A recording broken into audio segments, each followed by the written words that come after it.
The extra gear.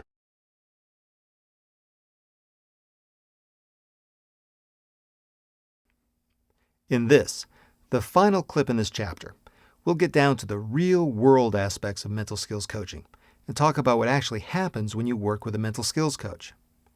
Although every mental skills coach works a little differently, I'll tell you some of the standard practices in the field so you'll know what to expect from a mental skills training program. During your first meeting, a mental skills coach will typically want information about your involvement in your sport, what you see as your mental skills strengths and weaknesses, as well as the things that you would like to get from mental skills coaching. This initial session is typically used to help the coach assess your needs, as well as to give you a chance to ask questions, express concerns, and to check out how you feel about working together. After the first session, you will usually meet again to more specifically assess your needs. In this assessment phase, the mental skills coach will likely analyze the mental characteristics that are most important for your specific sport, as well as to help you determine your individual mental skills strengths and weaknesses. Many mental skills coaches use questionnaires to help them with this assessment, such as tests that measure your anxiety, confidence, and mental skills that you use most often. The information gathered from these interviews and questionnaires are then discussed with you to determine your individual mental skills training goals, the specific mental training skills to be used, the sequence in which they'll be practiced, as well as the ways that will be used to evaluate their effectiveness.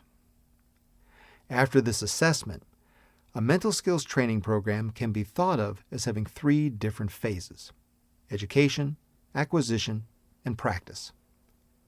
The education phase is a little like going to school, but there aren't any tests and it's a lot more fun. In this phase, you'll learn the strategies and techniques to help you reach your specific goals. For example, if you're learning about intensity management techniques, you'll learn that everyone has their own individual zone of optimal functioning and get help to determine the specific characteristics of your peak performance state. The acquisition phase is next. In this stage, you'll be given exercises to master the desired mental skill. In our example, you might learn progressive relaxation to help you deal with pre-competition jitters. These exercises are usually practiced in a distraction-free, idealized environment until they become second nature. Finally, after the technique has been mastered, you'll begin the practice phase. Here, the coach will help you integrate these mental skills into your training and practices. Once this is accomplished, you'll be ready to use the techniques in your competitions.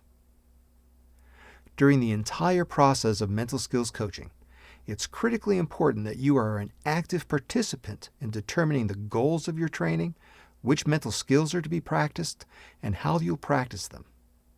Mental skills coaching isn't like taking your car into an auto mechanic and saying, "Something's wrong, fix it." It's a 50-50 relationship, where you and your coach work together as a team to determine what's to be done and how it's to be accomplished. In addition, it's important to realize that mental skills training takes practice. You can meet with a strength coach who will give you a set of weight training exercises, but unless you actually do the exercises, you can't expect to make any progress. It's the same with mental skills training. A mental skills coach can give you exercises and techniques to improve your mental game, but you won't see improvement unless you practice them. Finally, a few last thoughts. Everything that goes on between you and your mental skills coach is confidential. No information can be released to anybody else without your permission. Now, it's not unusual for mental skills coaches to request your permission to release information to your coach, sport medicine physician, or even your family if they think that it would help. But no information about you should be released to anyone without your permission.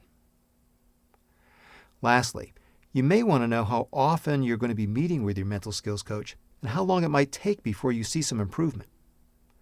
While there aren't any hard and fast rules about how frequently you're going to be meeting, but at first you might expect to meet with your mental skills coach for about an hour a week. These meetings may be at the coach's office, over the phone, or even at a competition, depending on your specific situation and needs. How long before you see an improvement is a much more difficult question to answer. It depends on how much time is available, your current mental skills strengths and weaknesses, and your specific training goals. Many mental skills coaches feel that the ideal training time is between 3 to 6 months. This will give you and your coach time to assess your needs, teach you the appropriate mental skills to reach your goals, practice the skills, and integrate them into your competitions. But, just like with physical skills, mental skills aren't something to be practiced once and then abandoned. So think of your mental skills coach like a strength coach, someone that you can count on to help keep you stay sharp and improve your game from your first season to your last.